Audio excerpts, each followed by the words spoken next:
Okay, hello, 7th grade middle school boys. Today I wanted to come on and do Middos Monday with you and perhaps talk a little bit about what we did today in class.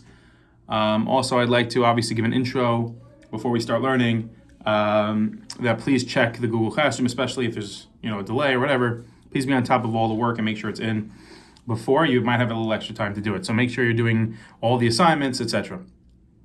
Middos Monday video chart will be posted attached to this video, as well as the actual form itself that Rabbi Bernstein sends along in color, so you can read along with me, or you can read it afterwards. If you're interested in this midah of this week, you can even look through it and see if you can apply it to your own life in a more deeper way.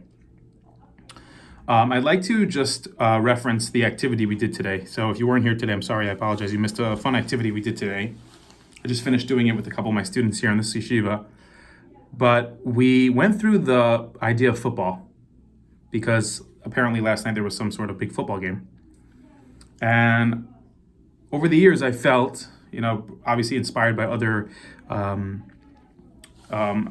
teachers, educators, that you can really learn and apply things to your own life, and even to things that you might not think that you might find something meaningful, you can apply to your own life. The Lubavitch Rebbe was famous for saying that a person doesn't just find themselves in situations. A Jew doesn't believe in that.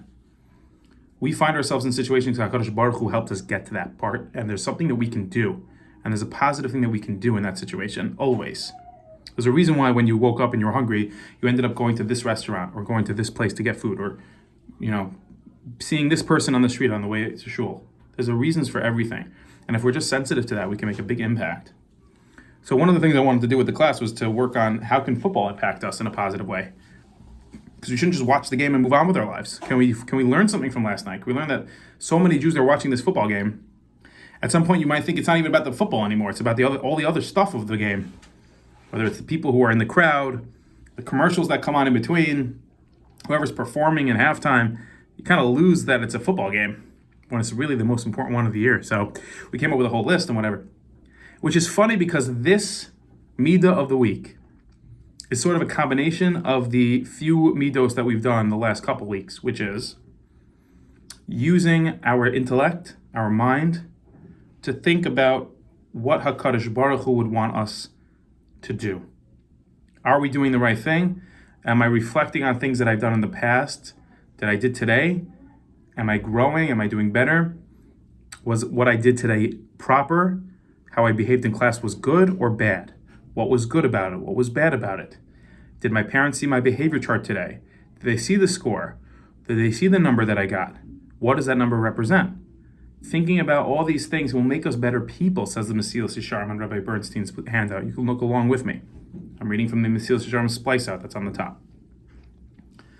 Another thing that we can do is think about the following scenario. And this happens all the time. And this is also in the bottom left corner of the sheet.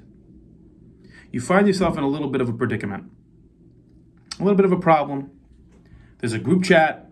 All the kids are part of it. All the students are part of it. All the friends. And you notice that somebody made a funny thing and everyone's starting to poke fun at that person and saying funny things, sending funny memes or GIFs or whatever, kind of making fun of this one boy. And you have some juicy stuff. If you send this note, or you send this text, or you send this GIF, whatever video, oh man, people will think it's hilarious, and you know that. But on the other hand, a person is being attacked in this chat. Maybe enough is enough. It's not nice to talk about people like this in a negative way, and you know it, Lashon Hara. And even halacha aside, it's not nice to bully. It's not nice to poke fun. You're not allowed to do that. It's not a Jewish thing. So you have a dilemma. I could be really funny and cool and send a really, really nasty thing to the group chat, and everyone will laugh except that one boy. It's like 27 laughs and one maybe crying. Or you can be a bigger man and you can say that enough is enough. This has gone on way too long. It shouldn't even happen at all. What does Hashem want from you? What do you think the yashar thing is to do in that situation? What is the path of the righteous in this situation? Can I find the right thing to do within a mundane, regular activity, even if it doesn't seem like there's good or bad? Can I figure out something that Hashem would want me to do in this situation? I'll just give you one example, which was very interesting. Hashem puts us into situations that seemingly don't really, affect us unless you're looking for them. That Hashem is pulling the strings, so to speak, and He's involved in everything. So we should really be careful of how we do things, because if Hashem knows everything, we should do what He wants, obviously, right? So I was in line to get a drink at a certain store, and I thought to myself, I want a coffee, but do I want to spend a lot of money on a coffee that's a little bit more expensive? Maybe I should go with an iced tea or something like that. And I kid you not, I decided, because I didn't want to maybe go too hard, I wanted to get a iced tea. So I get up to the counter and I said, one iced tea, please. And they said, sure. Not only did they bring me an iced tea, they brought me a second cup. I said, what's this? They said, would you like a free cold brew? I said, free cold brew? What do you mean?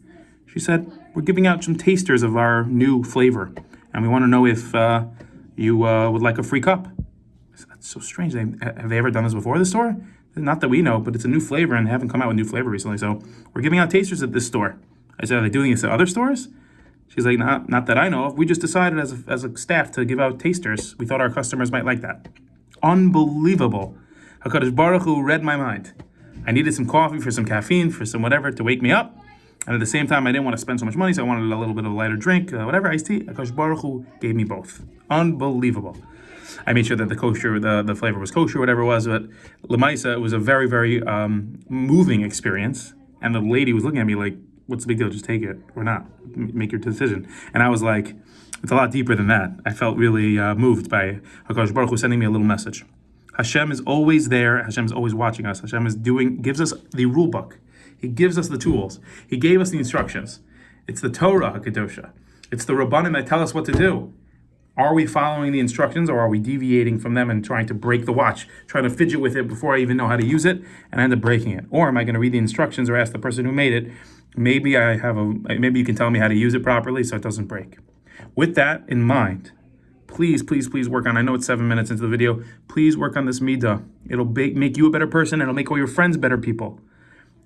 Am I doing everything l'shem shamayim? Am I thinking about things that I've done in the past? Were they good or were they bad? And can I change? Can I do better? Moving forward, always trying to be better. Like we said, the football thing this morning, never go backwards, always move forwards. You're playing against a defense. The thing about football is you're always going to try to beat people who are trying to beat you. And that's like life. You always want to move forward and never backward. So please, everybody, think about this, and I'll see everybody tomorrow. Maybe not, maybe see you Wednesday. We'll see. But anyways, have a great night, and I'll talk to you guys soon.